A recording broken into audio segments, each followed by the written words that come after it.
It started with a simple disagreement, the kind you think will pass as quickly as it comes, but it didn't. Instead, it got worse. My hands shook, my voice grew louder, and words were said that shouldn't have been said. Each word was worse than the last, each one a knife aimed at someone I loved. The look on their face, a mix of hurt and disbelief, froze the air between us. It stuck in my mind, like it happened yesterday. And then, silence. The kind that isn't empty, but heavy. Filled with everything unsaid, everything I couldn't take back. They left, and I stood there, alone, with the guilt, the weight of my own words. My chest tightened, my mind raced, but all I could feel was the empty, dark ache. Why couldn't I control it? Why did I let anger control me? And then, guilt made itself known, creeping in like a shadow. I replayed the scene over and over, seeing every moment, every word, looking for a way to take it all back, but the damage was done. At that moment, I knew it was reality. I knew what I had done, what I had said, and I simply broke under the force of my own emotions. It wasn't the first time, and that's what scared me the most. There was a pattern, one I'd pushed away for too long.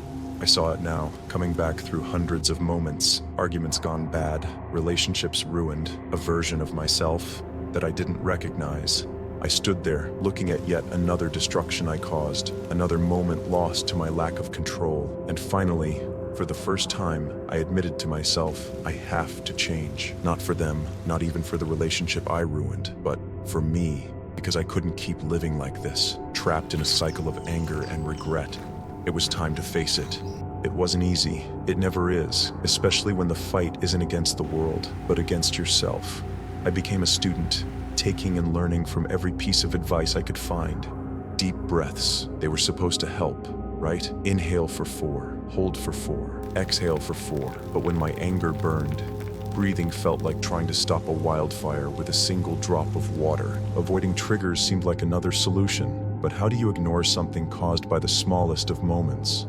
A wrong word, a sideways glance. The truth is, I failed more often than I succeeded. One moment, I'd feel like I had it under control, like I could finally tame the anger that boiled within. And then, a rush of frustration would explode, destroying all the progress I had made. I was tired, caught in this tug of war between the person I wanted to be and the person I still was. Every failure fed the doubts. Maybe I was just one of those people who couldn't change. Maybe this was who I was, someone without control, a walking volcano, someone destined to hurt and be hurt. But then it hit me, small but impactful. I realized that controlling my emotions didn't mean ignoring them.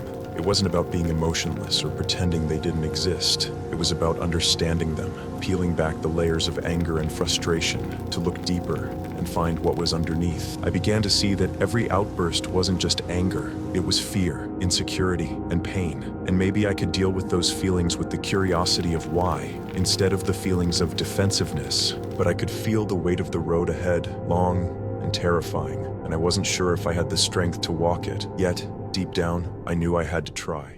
It happened on a day that could have destroyed everything I had worked for. The tension was thick from the start, a simple disagreement over something so insignificant, but I felt the rage boiling inside me. My chest tightened, my jaw clenched, and the urge to blow up simmered like hot lava. My mind raced with insults, words that would hurt but leave no scars on me, only on them. This was it, the moment I'd always fallen to before.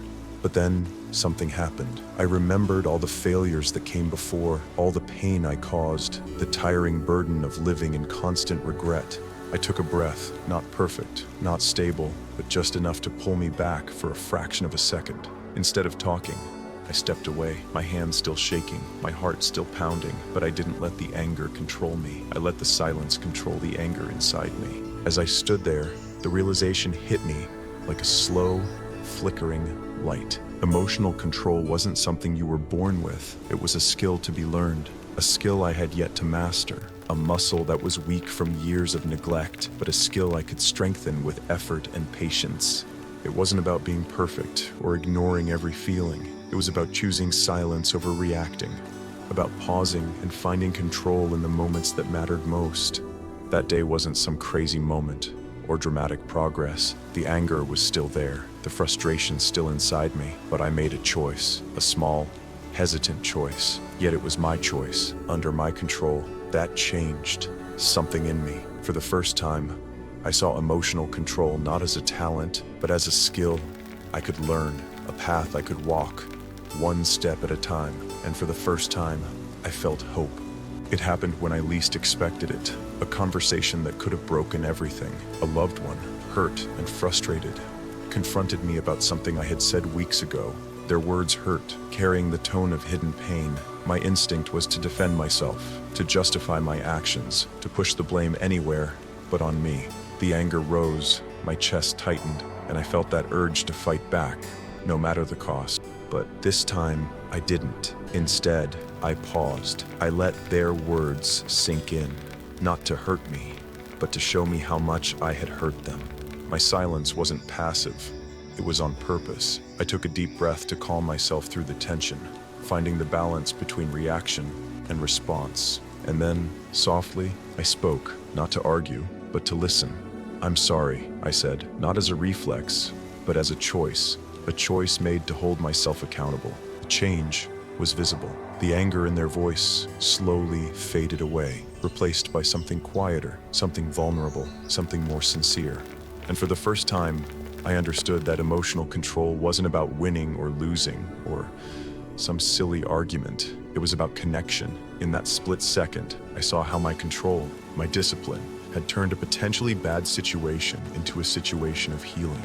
Looking back, I realized that emotional control isn't about erasing the rage inside. It means learning to control it with intention. It's not about being a perfect human, but about choosing, again and again, to choose to do the right thing, no matter how hard it feels. I'm not perfect, and I never will be. None of us will, but we can aim to be better.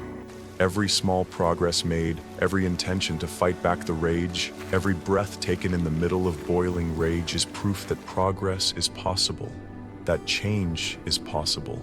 And that right there, I've learned, is what really matters. The effort to become someone better, not someone perfect.